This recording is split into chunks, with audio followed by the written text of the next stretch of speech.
को हम थ्रेड से मेजर करेंगे। वो कैसे मेजर करेंगे, हम एक्टिविटी 4 में स्टडी करेंगे। Use a thread to measure the length of the curve line A B, put a note on the thread near one of its end, एक थ्रेड लो कर्व लाइन की लेंथ को measure करने के लिए। हमारी कर्व लाइन क्या है, हमारी ए बी, उसको मेजर करने के लिए हमने क्या किया, थ्रेड लिया। Put a note on the thread near one of its and place this note on the point ए। कह रहे एक थ्रेड लो लेंथ मेजर करने के लिए ए बी को, put a note on the thread near one of its and place this note on the point A. Now place a small portion of the thread along the line keeping it taught using finger and thumb. कह रहे जो हमारी curve line है, हमारी curve line है उसको ए B है, उसको हमने मेजर करने के लिए हमने थ्रेड यूज किया, और हमारी कर्व लाइन क्या है, ए बी है। Put a note on the thread near one of its end, put a note, वहां पे जो है एक note, put a note on the thread, thread के ऊपर जो एक नोट बांधो, place this note on the point A, और उस नोट को ए पॉइंट पे रखो, जो हमारी कर्व लाइन है ए बी, और उस धागे की जो नोट को ए पॉइंट पे रखो। Now place a small small portion of thread along this line, और इसको जो है पूरी जो इसके धागे के ऊपर रखो। Keeping its taut you are using finger and thumb, hold the thread at its end point with one hand, और उसके थ्रेड को दूसरे पॉइंट तक लेके जाओ, बी पॉइंट तक लेके जाओ। Using the other hand stretch a little more portion of the thread along the curve line. Using the other hand के दूसरा हाथ यूज कर सकते हैं स्ट्रेच करने के लिए। Go go on repeating this process till the other B end B of the curve line is reached. कह रहे उसको ऐसे रिपीट करते जाओ इस प्रोसेस को जब तक बी पॉइंट नहीं आ जाता। Make a mark on the thread where it touches the end B, जो धागे का जहां पे बी पॉइंट तक पहुंचने के बाद उसको मार्क कर लो कि यहाँ तक बी पॉइंट तक है। Now stretch the thread around a metre scale, अब उस धागे को मीटर स्केल से मेजर कर लो। Measure the length between the note in the beginning and the final mark on the thread, कि जहां से धागे की जो नोट थी वहां से लेके और जहां तक बी पॉइंट आया वहां तक उसकी लेंथ मेजर कर दो, तो वो कर्व लाइन ए बी की जो है लेंथ आ जाएगी। We see that we need a lot of care to ensure that we are measuring distance and length correctly, and we need some standard units and devices which we measure these distances and convey our result to another. Okay, we see that we need a lot of care to ensure that we are measuring distance and length correctly. कह रहे हमें बहुत care की जरूरत है distance measure करने के लिए और लेंथ मेजर करने के लिए, तो हमें एक स्टैंडर्ड यूनिट और डिवाइसेस चाहिए विच with which we measure distances and can convey our result to another, ताकि हम जो डिस्टेंस को अच्छे से मेजर कर सके। तो हमें कर्व लाइन की जो लेंथ हमें कैसे मेजर करते हैं, वो हमें कैसे मेजर करते हैं, इसके लिए हमें एक्टिविटी 4 करेंगे। तो कह रहे कि कर्व लाइन की जो लेंथ है हम स्केल से मेजर नहीं कर सकते, इसके लिए हमें थ्रेड चाहिए। तो ये 5 मार्क्स में क्वेश्चन भी आता है कि हमें कर्व लाइन की जो लेंथ है हमें कैसे मेजर करते हैं थ्रेड की हेल्प से, वो हमें एक्टिविटी 4 में एक्सप्लेन किया है। Use a thread to measure the length of the curve line A B. कह रहे कर्व लाइन जो ए बी हमारी दिखाई है फिगर 10.10 में, उसकी अगर लेंथ मेजर करनी है तो उसके ऊपर put a note on the thread near one of its and, तो एक थ्रेड लो और उस स्टार्टिंग में उसको एक नोट दो। Place this note on the point ए, जो ए पॉइंट है कर्व लाइन का वहां पे नोट को रखो। Now place a small portion of the thread along the line, और वो कर्व लाइन के ऊपर जो है धागा लगाते जाओ।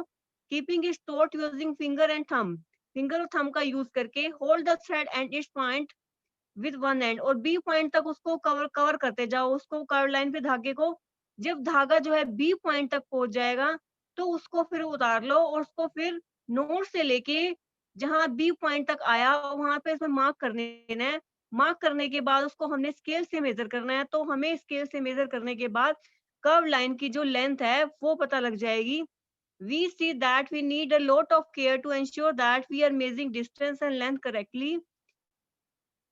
and we need some standard units and devices with which we measure this distance and convey our result to another. कह रहे हमें जो डिस्टेंस मेजर करने के लिए we are measuring distance and length correctly and we need some standard unit, तो हमें कह रहे कुछ स्टैंडर्ड यूनिट और डिवाइसेस की जरूरत पड़ती है with which we measure this distance and can convey our result to another.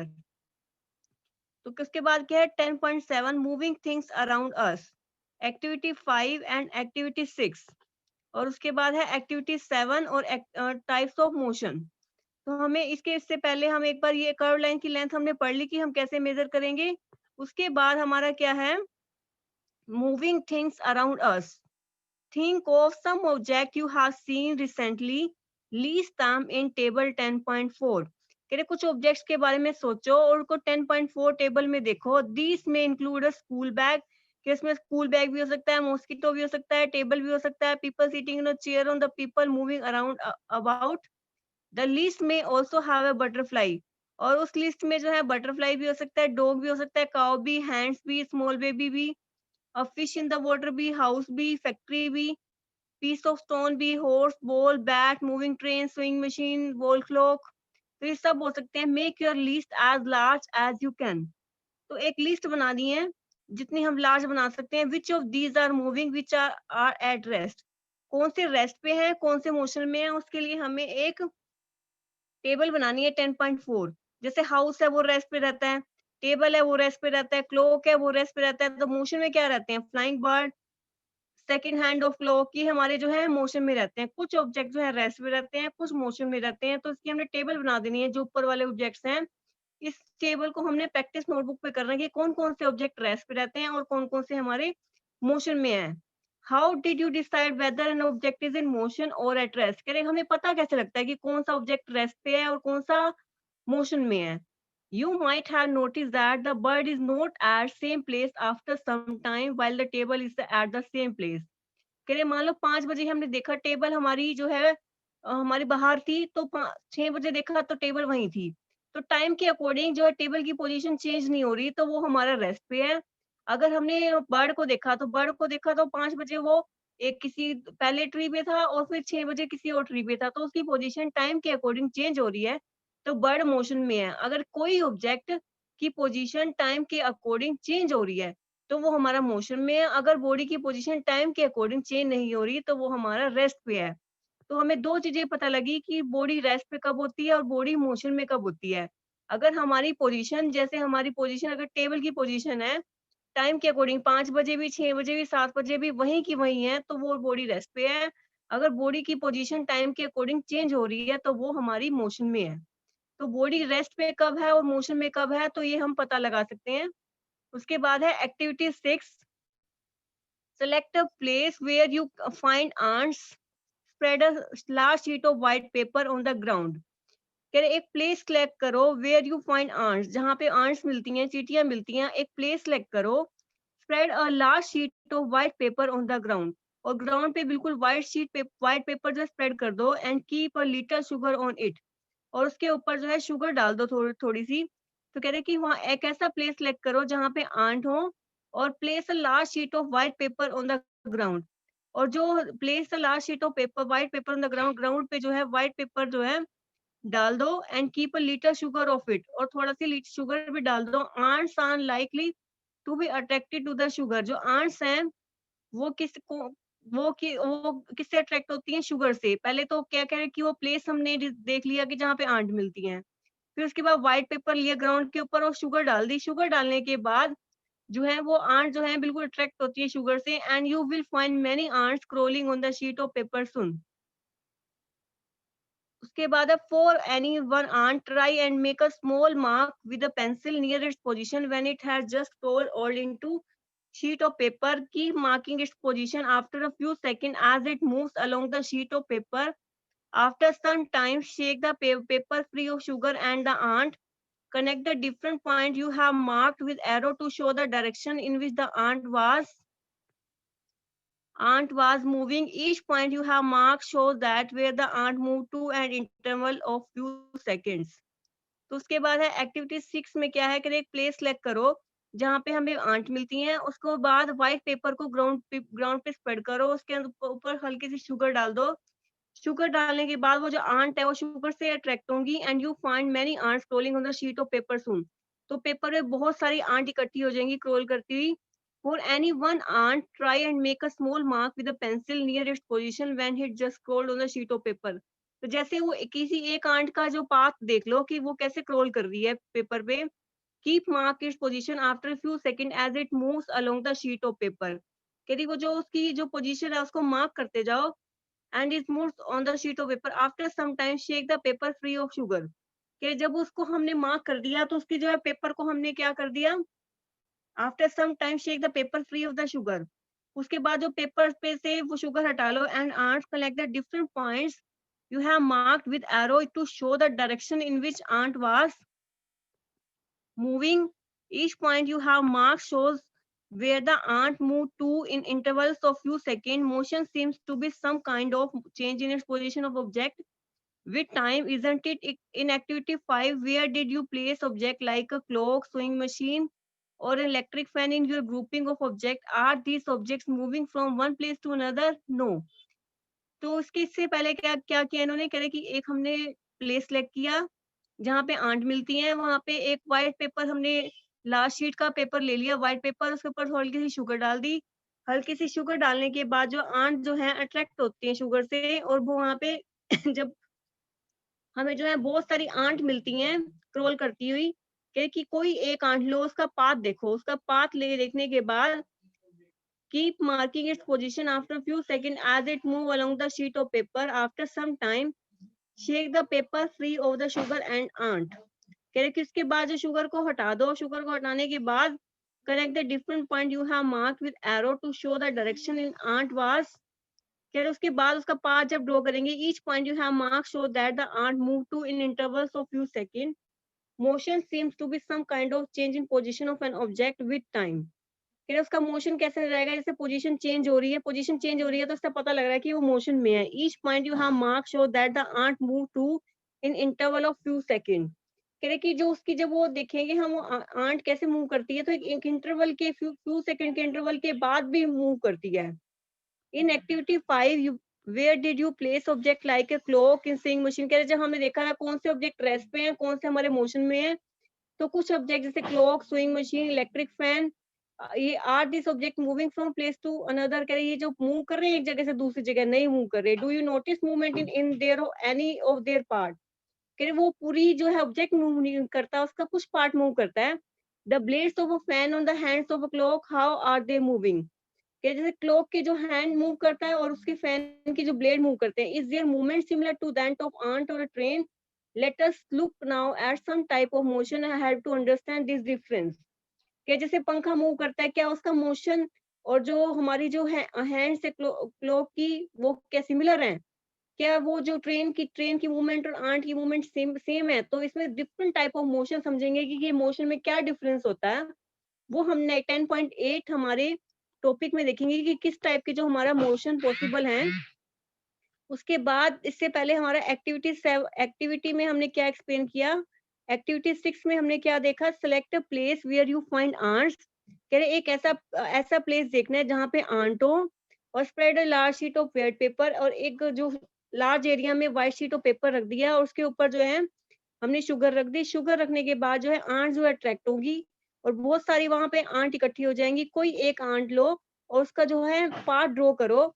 उसका पार्ट ड्रॉ करने के बाद उसकी जो पोजीशन हम जब देखेंगे तो 10.111 में जो है दिखाया हुआ है कि आंट का जो हमारा जो कैसा पाथ नजर आ रहा है। तो ऐसे डिफरेंट डिफरेंट एरो कनेक्ट करके तो डायरेक्शन देखनी है कि वो कैसे मूव करती है। उसके बाद हमने देखना है each point you have marked shows that where the ant moved to in interval of few seconds. Motion seems to be some kind of change in position of object with time. कि इसमें position time के according change हो रही है तो ये motion में है, और ये जो टाइम जो चेंज हो रहा है हल्का हल्का से कुछ इंटरवल के बाद इसका मोशन हो रहा है। तो ये कह रहे हैं इसमें बहुत ऐसे सोइंग मशीन में मोशन होता है, इलेक्ट्रिक फैन में मोशन होता है। कह रहे हैं इन सारे मोशंस में क्या डिफरेंस है वो हम 10.8 में पढ़ेंगे। Types of motion. मोशन बहुत सारे टाइप का होते हैं। You may have observe the motion of a vehicle on a straight road. Straight road पे हमने व्हीकल का मोशन देखा है। मार्च पास्ट देखी है हमने शोल्डर्स की परेड में, और फॉलिंग स्टोन देखा है। What kind of motion is this, कौन सा मोशन है ये? Sprinter in a 100-meter race also move along a straight track. Can you think of more such example from your surroundings? तो कह रहे ऐसे कोई हम मोशन हम देख सकते हैं। In all these example, we see that the object move along a straight line. This type of motion is called rectilinear motion. कह रहे अगर जो मोशन अगर स्ट्रेट लाइन मोशन है तो इसको बोलते हैं रेक्टिलिनियर मोशन। तो रेक्टिलिनियर मोशन के क्या एग्जांपल हैं? जो रोड पे बसेस चल रही हैं ये, या जो ये सोल्जर्स चल रहे हैं, परेड में चल रहे हैं, तो इसको बोलते हैं हमारा स्ट्रेट लाइन मोशन। और स्ट्रेट लाइन मोशन को क्या बोलते हैं? Rectilinear motion. तो एक टाइप ऑफ मोशन क्या होगा? अगर बॉडी स्ट्रेट लाइन में मूव करती है तो उसको बोलते हैं रेक्टिलिनियर मोशन। उसके बाद है activity 7, take a stone, tie a thread to it. कह रहे एक स्टोन लो और उसमें एक थ्रेड को टाई करो and wheel with your hand. और जैसे हमारा फिगर ए में दिखाया हुआ है, इसको इस तरीके से अरेंजमेंट बनाओ कि स्टोन लेके और टाई से थ्रेड करके और उसको व्हील करो हैंड से। Observe the motion of the stone. और स्टोन का मोशन देखो, we see that stone moves along a circular path. जैसे ए फिगर में दिखा हुआ है, जो स्टोन है सर्कुलर पाथ में मूव नजर नजर आ रहा है मूव करते हुए। In this motion the distance of stone from your hand remains the same. कह रहे जो हमारी हाथ की डिस्टेंस स्टोन से जो सेम रहेगी, इसको बोलते हैं सर्कुलर मोशन। जैसे हमारा सी में भी दिखाया हुआ है, ये हमारा सर्कुलर मोशन है। तो कह रहे कि जो हमारी ब्लेड्स हैं इसके पंखे के और उसके सेंटर से जो डिस्टेंस जो है सेम रह रही है, इस टाइप के मोशन को बोलते हैं सर्कुलर मोशन। अगर बॉडी जो है सर्कुलर पाथ में मूव करती है तो उसको बोलते हैं circular motion. The motion of a point marked on the blade of electric fan और the hands of a clock. ये सारे किसके एग्जाम्पल हैं? सर्कुलर मोशन के एग्जाम्पल हैं। द इलेक्ट्रिक फैन और the clock by themselves are not moving from place from one place to another, but the blades. जो हमारा इलेक्ट्रिक फैन है और क्लॉक है वो खुद मूव नहीं करता, लेकिन इसके ब्लेड्स मूव करते हैं। The the blades of fan rotate and so do the hands of a clock. और जो क्लॉक के जो हैंड्स है वो मूव करते हैं। If we mark a point anywhere on the blades of a fan on the hands of a clock, कह रहे अगर कोई भी हमें पॉइंट मार्क करते हैं anywhere on the blade of a fan के ब्लेड पे अगर कोई पॉइंट मार्क करते हैं या क्लॉक की हैंड पे मार्क करते हैं, तो उस पॉइंट की distance from the centre of the fan वो क्या रहती है? वो सेम रहती है एज ए रोटेट। जैसे जैसे रोटेट करते जाते हैं तो उसकी जो पोजीशन है वो सेम रहती है। In some cases, an object repeats its motion after some time. उसके बाद हम पीरियोडिक मोशन के बारे में स्टडी करेंगे। इससे पहले हमने क्या किया? Rectilinear motion. अगर मोशन स्ट्रेट लाइन में है तो उसको बोलते हैं स्ट्रेट लाइन रेक्टिलिनियर मोशन। उसके बाद अगर हमारा जो मोशन है अगर हमारा मोशन सर्कुलर पाथ में है तो उसको बोलते हैं सर्कुलर मोशन। और सर्कुलर मोशन की क्या कैरेक्टरिस्टिक्स है? अगर मान लो ये हमारा फैन दिखाई दे रहा है सी पॉइंट पे, जो इसके ब्लेड्स हैं इस पे कोई भी पॉइंट ले लो, उस पॉइंट की सेंटर से जो डिस्टेंस है अगर जैसे ही रोटेट करता है वो सेम रहेगी। ये कैरेक्टरिस्टिक्स है सर्कुलर मोशन की। सर्कुलर मोशन की क्या कैरेक्टरिस्टिक्स है? जो सेंटर है इसका सर्कुलर मोशन, इसका जो फैन का सेंटर है, ब्लेड के किसी पॉइंट पे ले लो, उसको रोटेट करेगा तो उस पॉइंट से सेंटर की बीच की डिस्टेंस सेम रहेगी। ये हमारे सारे एग्जांपल हैं सर्कुलर मोशन के। उसके बाद है हमारा पीरियोडिक मोशन। पीरियोडिक मोशन में क्या है? In some cases an object repeats its motion after some time.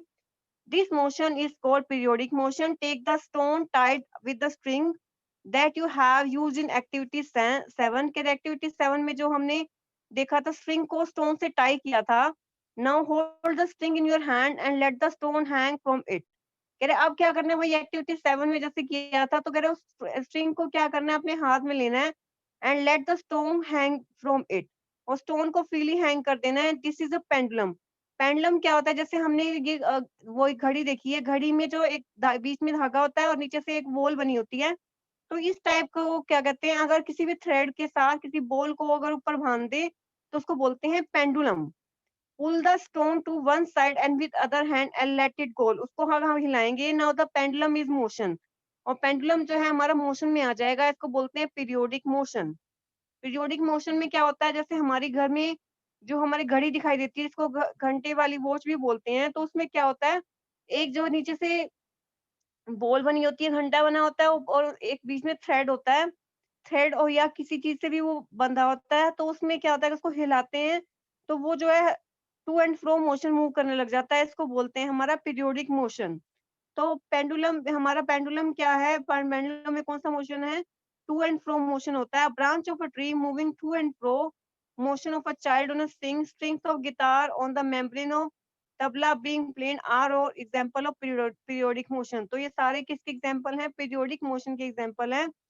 Where an object or part of its motion repeats its motion after a fixed interval of time। तो एक time के बाद वही same motion repeat हो जाता है। जैसे हमारा सर, जैसे हमारे जो हमारी वॉच होती है उसमें क्या होता है, पहले वो जो बॉल है सेंटर पे आती है, सेंटर पे फिर एक्सट्रीम पॉइंट पे जाती है, फिर दोबारा सेंटर पे आ जाती है, फिर दूसरे एक्सट्रीम पॉइंट पे जाती है। तो एक टाइम के बाद जो दोबारा रिपीट हो जाता है मोशन, उसको बोलते हैं periodic motion. Did you observe a sewing machine as a part of activity 5? You must have observed that it remains at the same location while any point on the wheel moves with circular motion. It has a needle that moves up and down continuously as the wheel rotates. Isn't it? The needle is undergoing a periodic motion. Have you observed the motion of a ball along the road ground? Here, the ball is rolling on the ground, rotating as well as moving forward on the ground. The ball undergoes the rectilinear motion as well as rotational motion. कि अगर एक ball ground पे जा रही है, तो वो rotate भी कर रही है और रोल भी कर रही है, चल भी रही है और रोटेट भी कर रही है, तो आगे भी मूव कर रही है, तो आगे मूव कर रही है तो वो उसमें कौन सा रेक्टिलिनियर मोशन होगा, और जो घूम भी रही है तो रोटेशनल मोशन भी होगा। तो ये क्वेश्चन भी आता है कि एक ही टाइम में दो मोशन किसी में पॉसिबल है? हाँ, अगर बॉल मूव कर रही है तो वो रोटेट भी करती है साथ में और चलती भी है, तो चल रही है तो रेक्टिलिनियर मोशन, और साथ में रोटेट भी कर रही है तो rotational motion. Can you think of other example where the object undergoes combination of different type motion? कह रहे कुछ ऐसे एग्जाम्पल और भी हैं जहाँ पे कॉम्बिनेशन ऑफ मोशन का। हाँ, एक है, जैसे हम सिलाई मशीन है, सिलाई मशीन के पीछे वाला जो पार्ट होता है उसमें तो हमारा सर्कुलर मोशन होता है, और जहाँ सिलाई मशीन में आगे सुई होती है वो ऊपर नीचे करती है, तो वो हमारा टू एंड फ्रो मोशन होता है। The change in the position can be determined through distance measured.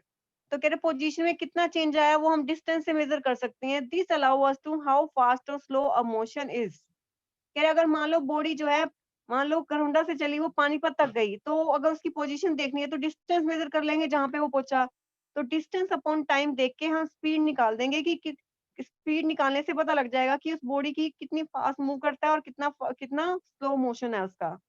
The movement of a snail on the ground, a butterfly flitting from flower to flower, a river flowing, an aeroplane flying, moon moving, going around the earth, and the blood flowing inside our body show that there is motion everything around us। ये जो aeroplane move करता है, हमारी body में जो blood rotate कर रहा है, रिवर फ्लो कर रही है, तो इससे क्या पता लगता है? इससे क्या पता लगता है कि हमारे जो आसपास जो है मोशन है। तो ये कीवर्ड्स हैं, ये सब में एक्सप्लेन करने हैं। सर्कुलेशन मोशन सबको पता है कि जो मोशन सर्कुलर में सर्कल में अगर मोशन हो रहा है तो सर्कुलर मोशन। डिस्टेंस क्या होता है? द पाथ द जो path covered by moving body is called distance. और मेजरमेंट की डेफिनेशन पीछे आ गई है। मोशन क्या है? An object is said to be in motion if its position changes with time. Periodic motion में क्या है? अगर एक बॉडी एक पीरियड के बाद जो है उसका जो है मोशन दिखा रही है तो पीरियोडिक मोशन। रेक्टिलिनियर मोशन क्या? अगर स्ट्रेट लाइन मोशन को बोलते हैं रेक्टिलिनियर मोशन। एसआई यूनिट्स क्या है? एसआई यूनिट्स में क्या होता है? डिस्टेंस को हम मीटर में मेजर करते हैं, मास को किलोग्राम में और टाइम को सेकंड में। तो यूनिट्स ऑफ मेजरमेंट हमने पहले पढ़ लिए सारा मीट्रिक सिस्टम वगैरह, तो इसके जो कीवर्ड्स हैं हम पीछे से देख के उसको हमने प्रैक्टिस नोटबुक पे लिखने हैं। तो हमने जो आज हमें जो लेक्चर किया उसको एक बार एक्सप्लेन करते हैं। तो सबसे पहले हमने क्या पढ़ा? हमने मूविंग थिंग्स अराउंड अस। कह रहे हमारे आसपास जो चीजें हैं, बहुत सारी चीजें हैं, स्कूल बैग, बहुत सारी चीजें लेनी है हमने, स्कूल बैग, मॉस्किटो, टेबल। कह रहे उसमें से कुछ जो है रेस्ट पे रहती हैं, कुछ मोशन में रहती हैं। हाउस है रेस्ट पे रहता है, जो है हमारा फ्लाइंग बर्ड जो है हमारा वो मोशन में है।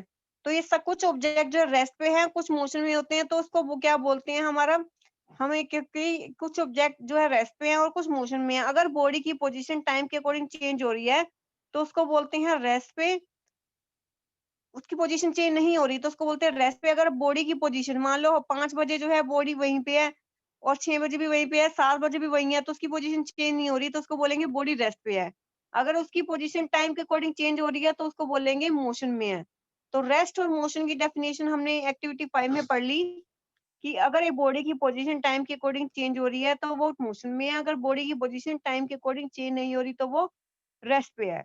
एक्टिविटी 6 में क्या है? Select place where you find ants.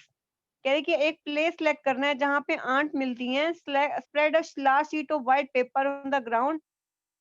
कह रहे प्लेस सेलेक्ट कर लो जहाँ पे आंट मिलती हैं और उसको उसको जो है व्हाइट पेपर पे जो स्प्रेड कर लो and keep a little sugar on it, उसके ऊपर हल्की सी शुगर डाल दो। Ants are likely to be attracted to the sugar. कह रहे जो एक प्लेस सेलेक्ट कर लिया वेयर यू फाइंड आंट्स, कह रहे कि जो वहाँ जहाँ पे भी आंट्स मिलती हैं वहां पे एक प्लेस सेलेक्ट कर लो और वहां पे एक व्हाइट पेपर लगा दो। व्हाइट पेपर के ऊपर हल्की सी शुगर डाल दो। शुगर है तो मीठा है तो मीठे को देख के आंट्स अट्रैक्ट होंगी, वो आंट्स अट्रैक्ट हो जाती हैं। तो जब वो वहां पे फिर बहुत सारी जो आंट्स स्क्रोलिंग करते हुए दिखाई देती हैं शीट ऑफ पेपर पे, कह रहे कोई एक आंट ले लो। Try and make a small mark with a pencil near its position when it just scroll on the sheet of paper. कि जैसे जैसे वो क्रॉल करती जाती है शीट ऑफ पेपर पे, उसको जो पेंसिल से उसको पाथ को ड्रॉ कर लो। Keep marking its position after few second as it moves along the sheet of paper. कह रहे उसके बाद वो सारी पोजीशन की मार्क करके after some time shake the paper free, और जो उसके ऊपर शुगर लगी है पेपर के ऊपर वो हटा दो और सारे के सारे जो पॉइंट है जैसे मूव करती है उसको एरो से जो है डायरेक्शन देखो कि in which the ant was moving, कि कहाँ पे कैसे आंट मूव करती है। Each point you have mark show that where ant move to an interval of a few second, और कुछ फ्यू सेकंड के इंटरवल पे जो है आंट मूव करती है। तो इस टाइप के मोशन को क्या बोलते हैं हम, periodic motion. In activity 5 where did you place object like a clock, swing machine, are this object moving from one place to another? No. कह रहे कि जो घड़ी है क्या मूव करती है अपनी एक जगह से दूसरी जगह? नहीं। फिर भी इसको मोशन में क्यों कहते हैं? क्योंकि इसके जो पार्ट है वो मोशन में है। तो उसका कौन सा पार्ट है, घड़ी का कौन सा पार्ट होता है जो इस बीच में इसके जो क्लॉक के एक वहां पे पेंडुलम बना होता है। पेंडुलम क्या होता है, किसी भी बॉल को अगर धागे के साथ बांध दें और किसी फिक्स पॉइंट से कनेक्ट कर दें तो इसको बोलते हैं पेंडुलम। पेंडुलम क्या होता है, किसी भी बॉल को धागे के साथ बांध दें और ऊपर किसी भी चीज से कनेक्ट कर दें तो इसको बोलते हैं पेंडुलम। तो ये सारा का सारा कौन सा, पीरियोडिक मोशन। पीरियोडिक मोशन क्या होता है, कोई मोशन अगर किसी फिक्स इंटरवल के बाद दोबारा रिपीट हो रहा है तो उसको बोलते हैं पीरियोडिक मोशन। उसके बाद है टाइप्स ऑफ मोशन। फर्स्ट हमने एक्सप्लेन किया रेक्टिलिनियर मोशन। अगर motion in a straight line, अगर स्ट्रेट लाइन में जो मोशन होता है वो हमारा रेक्टिलिनियर मोशन है। उसके बाद हमारा कौन सा मोशन था, सर्कुलर मोशन। सर्कुलर मोशन में क्या था, कह रहे कि एक थ्रेड लिया हमने और उसको जैसे हमें ए जैसे फिगर में दिखाया हुआ है ऐसे इसको बांधा इस ऐसे अरेंजमेंट में, तो स्टोन जो है सर्कुलर पाथ में मूव कर रहे हैं। तो सर्कुलर पाथ में मूव कर रहे हैं तो उसको बोलते हैं सर्कुलर मोशन। सर्कुलर मोशन की क्या कैरेक्टरिस्टिक्स है, उसकी सेंटर से किसी भी पॉइंट की डिस्टेंस जो है सेम रहती है जैसे वो रोटेट करता है। जैसे सी फिगर फैन में, फैन के जो सेंटर पॉइंट से ब्लेड, जो इसके जो पंखे के ब्लेड है वहां पे कोई भी पॉइंट ले लो, उसकी पंखे उस पॉइंट की जो है सेंटर पॉइंट से जो ब्लेड के जो हमारे पंखे के सेंटर से जो डिस्टेंस है वो सेम रहेगी जैसे वो रोटेट करेगा। ये हमारी सर्कुलर मोशन की करेक्टरिस्टिक्स है। तो सर्कुलर मोशन के जो 2-3 एग्जांपल हैं वो हमें लर्न करने हैं। ये जो हमारा फिगर दिखाया हुआ है फैन का, ये भी सर्कुलर मोशन है। तो जैसे फैन दिखाया हुआ है, फैन के सेंटर से और उसके जो ब्लेड्स हैं इसके कोई भी पॉइंट ले लो, उसकी डिस्टेंस सेंटर से सेम रहेगी जैसे वो रोटेट करेगा। तो ये हमारा सर्कुलर मोशन है। तो कह रहे कि हमारे जो घड़ी होती है, घड़ी की जो अंदर वाला पार्ट होता है उसमें भी हमारा सर्कुलर मोशन होता है। इन सम केसेस जो हमारा सेंटर वाला पार्ट होता है, ये जो हमारी जो पेंडुलम वाली घड़ी है उसमें तो हमारा नीचे तो हमारा जो हमारा कौन सा मोशन होगा हमारे नीचे से, वो हमारा पीरियोडिक मोशन होगा। लेकिन जो ऊपर घड़ी जो ऊपर चल रही है उसमें सर्कुलर मोशन होता है, जो उसकी नीडल्स मूव करती हैं वो सर्कुलर मोशन होता है। अलग अगर एक सर्कुलर मोशन भी कह सकते हैं और उसमें जो एक फिक्स टाइम के बाद वो रिपीट हो रहा है वो पीरियोडिक मोशन है। In some cases an object repeats this motion after some time, this type of motion is called periodic motion. अगर एक ऑब्जेक्ट जो है एक टाइम के बाद अगर मोशन हमारा रिपीट कर रहा है तो उसको बोलते हैं पीरियोडिक मोशन। तो now hold the string with your hand and let the stone hang from it. कह रहे एक धागा लो और उसको जो है नीचे से क्या कर दो, स्टोन को बांध दो। तो इसको बोलते हैं पेंडुलम और उसको फ्रीली छोड़ दो। फ्रीली छोड़ने के बाद पेंडुलम जो है मोशन में आ जाएगा तो इसको बोलते हैं periodic motion. A branch of tree moving to and fro, motion of a child on a swing string of a guitar, swing or string of a guitar are or the membrane of tabla being played are example of periodic motion। ये सारे किसके example हैं, periodic motion के हैं। कह रहे हैं कि अगर एक जैसे झूले पे जो है चाइल्ड जो घूमता है, मोशन ऑफ स्विंग जो दिखाता है उसमें भी वो हमारा क्या पीरियोडिक मोशन है। ट्री जो है, ब्रांचेस ऑफ ट्री मूविंग और टू एंड फ्रो मोशन करते हैं, उसमें भी हमारा क्या होता है, वो भी हमारा जो है कैसा मोशन शो करता है, पीरियोडिक मोशन शो करता है। तो ये सारे हमारे कैसे हैं, किसी एग्जांपल है पीरियोडिक मोशन के। ये 10.14 में जितने भी एग्जांपल शो किए हुए हैं, ए में जैसे ये दिखा हुआ है, ये भी हमारा पीरियोडिक मोशन है, बी है हमारा, वो भी पीरियोडिक मोशन है, सी में मोशन गिटार का जो है वो भी पीरियोडिक मोशन है। तो कोई भी अगर मोशन किसी फिक्स इंटरवल के बाद अगर रिपीट होता है, उसको बोलते हैं पीरियोडिक मोशन। तो एक एग्जांपल है, एक ही टाइम में कई बार दो मोशन भी पॉसिबल होते हैं। अगर एक बॉल जो है ग्राउंड पे चल रही है, ग्राउंड पे चल रही है तो आगे मूव कर रही है, सीधी मूव कर रही है, तो रेक्टिलिनियर मोशन, और साथ में वो क्या कर रही है, रोल भी कर रही है, तो रोलिंग मोशन भी साथ में है। तो इसको बोलते हैं रोलिंग भी मोशन है और साथ में रेक्टिलिनियर मोशन भी है। एक टाइम में जो है दो मोशन भी पॉसिबल है। तो यस, इट इज पॉसिबल। तो रेक्टिलिनियर भी कर रही है और रोटेशनल भी कर रही है। उसके बाद कोई और एग्जांपल हो जिसमें दो टाइप के मोशन हो। यस, सुइंग मशीन में दो मोशन होते हैं। जो हमारी सिलाई मशीन होती है, उसका पीछे वाला जो सर्कुलर पार्ट होता है, वो उसमें तो सर्कुलर मोशन होता है, और आगे जहां उसकी नीडल होती है वो ऊपर नीचे होती है, इसको बोलते हैं टू एंड फ्रो मोशन। तो इसमें क्या होता है कि टू एंड फ्रो मोशन जो है हमारा भी दिखाता है, और साथ में क्या दिखा रहा है, टू एंड फ्रो मोशन के बाद जो है हमारा साथ में सर्कुलर मोशन भी दिखा रहा है। तो सर्कुलर मोशन भी और पीरियोडिक मोशन भी होता है स्विंग मशीन में। तो कह रहे कि ये जो पोजीशन है, हम किस कैसे कोई भी ऑब्जेक्ट मूव कर रहा है, कैसे पता कर, कितना मूव कर रहा है और कितनी स्पीड से मूव कर रहा है, कैसे हम पता लगाएंगे। तो स्पीड होती है डिस्टेंस अपॉन टाइम। अगर बॉडी की पोजीशन मान लो वो गरोंडा से पानीपत तक गया, तो उसकी पोजीशन हम डिस्टेंस से मेजर कर लेंगे। डिस्टेंस मेजर करके डिस्टेंस अपॉन टाइम देख लेंगे, वो हमारी स्पीड आ जाएगी। तो स्पीड क्या पता लगाएगी कि कोई बॉडी कितनी फास्ट मूव कर रही है या कितनी स्लो मूव कर रही है। तो ये हमारे जो टाइप्स ऑफ मोशन है, सबसे पहला है रेक्टिलिनियर मोशन, उसके बाद हमारा क्या है, पीरियोडिक मोशन, उसके बाद हमारा कौन सा था कि कॉम्बिनेशन था मोशन का, और एक हमारा था circular motion. Three types of motion हमने स्टडी किया।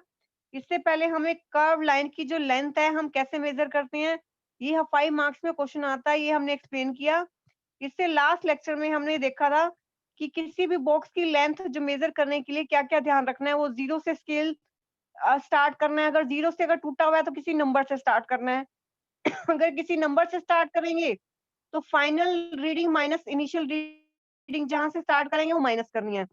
और जब भी हमें देखना है तो उसको हमने बिल्कुल सीधी पोजीशन से देखना है, साइड से या लेफ्ट और राइट से नहीं दिखाई देना। जैसे हमारा ये दिखाया हुआ है फिगर में, हमें सेंटर से हमने रीडिंग लेनी है, ना ए पार्ट से रीडिंग लेनी, ना सी से रीडिंग लेनी। तो ये कि कोई भी चीज की रीडिंग लेते हुए हमें दो तीन चीजें का ध्यान रखना है, ये हमने एक्सप्लेन किया था। उससे पहले हमने एक्सप्लेन किया था international of system of units. कह रहे कि सबसे जो एक पहले हम किसी का भी फुट से मेजर करते थे, कभी हम लेंथ को किसी चीज से मेजर करते थे। तो एक इंटरनेशनल सिस्टम बनाया जिसको हम एमकेएस सिस्टम भी बोलते हैं और एसआई सिस्टम भी बोलते हैं, जिसमें लेंथ मीटर में मेजर करते हैं, मास किलोग्राम में मेजर करते हैं, टाइम सेकंड में मेजर करते हैं। तो ये हमारा इंटरनेशनल सिस्टम था। उसके बाद मीटर और मीटर को सेंटीमीटर में कैसे चेंज करते हैं और सेंटीमीटर को मिलीमीटर में चेंज कैसे करते हैं, ये सारा का सारा दिखाया हुआ है इसमें फिगर। इसमें 1 मीटर 10 से 100 सेंटीमीटर के इक्वल होता है, और 1 सेंटीमीटर 10 मिलीमीटर के इक्वल होता है। ये कल एक्सप्लेन किया था हमने। तो हमने जो है एक मीट्रिक सिस्टम के बारे में एक्सप्लेन किया था। तो एक क्यूबिट की जो डेफिनेशन की थी, एल्बो से लेके हमारी जो फिंगर टिप्स की जो डिस्टेंस है वो हमारी क्यूबिट होती है। और उसके इसके पहले जो हमने एक एक्सप्लेन किया था, यार्ड के बारे में एक्सप्लेन किया था। और उसके उसके उससे पहले क्या एक्सप्लेन किया था हमने, हैंड स्पैन, हाथ से हम किसी भी चीज को मेजर कर सकते हैं। हाथ से देख लेते हैं कि हमारा हाथ पांच पांच हैंड स्पैन के बराबर है, तो हम लिख देते हैं कि बेंच की लेंथ 5 हैंड स्पैन है। और जो बची हुई लेंथ है वो स्ट्रिंग से हम मेजर करते हैं, ये हमने एक्सप्लेन किया था। और उससे पहले हमने यूनिट के बारे में एक्सप्लेन किया था कि किसी अननोन क्वांटिटी को नोन क्वांटिटी के साथ कंपेयर करना मेजरमेंट होता है। और measurement comparison of unknown quantity with some known quantity is called measurement. और वो फिक्स क्वांटिटी क्या होती है, यूनिट। और इससे पहले हमने स्ट्रिंग से कैसे मेजर कर सकते हैं, और ये गिल्ली और डंडा से हमने बेंच की लेंथ, डेस्क की लेंथ कैसे मेजर की, ये पता लगाया था। और ट्रांसपोर्ट के बारे में पढ़ा था कि ट्रांसपोर्ट की कैसे कैसे की डिस्कवरी हुई, व्हील की डिस्कवरी के बाद कैसे ट्रांसपोर्ट में चेंज आया, ये हमने कल लास्ट लेक्चर में एक्सप्लेन किया था। लेकिन आज हमने क्या एक्सप्लेन किया कि कर्व लाइन की जो लेंथ है वो कैसे मेजर करेंगे, थ्रेड की हेल्प से। और हमारे आसपास कोई भी चीज रेस्ट पे होती है, मोशन में होती है, ये एक्सप्लेन किया। और जो हमारा जो मोशन है आंट का वो कैसे होता है वो एक्सप्लेन किया। टाइप्स ऑफ मोशन में स्ट्रेट लाइन मोशन है तो हमारा रेक्टिलिनियर मोशन, अगर सर्कल में मोशन है तो सर्कुलर मोशन, और अगर हमारा जो है एक फिक्स इंटरवल के बाद अगर वो मोशन रिपीट हो रहा है तो पीरियोडिक मोशन। और एक ही टाइम में जो है दो मोशन पॉसिबल है, यस। जैसे हमारी सिलाई मशीन होती है तो पीछे से सर्कुलर मोशन और आगे से जो है हमारा पीरियोडिक मोशन होता है, एक फिक्स इंटरवल के बाद वो रिपीट हो जाता है। तो कोई भी चीज अगर फास्ट है या स्लो है कैसे पता लगाएंगे, वो स्पीड से। स्पीड क्या होता है, डिस्टेंस अपॉन टाइम। तो जहां पे भी पोजीशन है उसकी वहां पे डिस्टेंस देख लेंगे, डिस्टेंस अपॉन टाइम क्या होता है हमारा वो हमारी स्पीड होती है। तो ये हमारा क्या है, टाइप्स ऑफ मोशन। इससे पहले हमने ये पढ़ लिया रेस्ट के की डेफिनेशन और मोशन की डेफिनेशन। कर्व लाइन से हम की लेंथ हम कैसे मेजर करते हैं, types of motion, combination of motion, और मोशन के जो है हमारे एग्जाम्पल हमने आज स्टडी किए। जैसे हमारा ये इसमें धागे में हमारा इसमें जो हमारा ए पार्ट में कैसा फिगर दिखाई दे रहा है हमारा, ये भी हमारा पीरियोडिक मोशन है। जो हमारी जो घड़ी है, घड़ी के जो नीचे जो पेंडुलम बना हुआ है, पेंडुलम क्या होता है, किसी भी धागे को नीचे अगर किसी भी बॉल से कनेक्ट कर देते हैं और उसको किसी फिक्स पॉइंट से बांध देते हैं तो उसको बोलते हैं पेंडुलम। तो पेंडुलम में जो मोशन होता है वो भी हमारा कौन सा मोशन होता है, पीरियोडिक मोशन। जो हमारा तबले में जो मोशन होता है वो हमारा क्या होता है, वो भी हमारा कौन सा मोशन होता है, पीरियोडिक मोशन। तो ये हमारा क्या है, पीरियोडिक मोशन।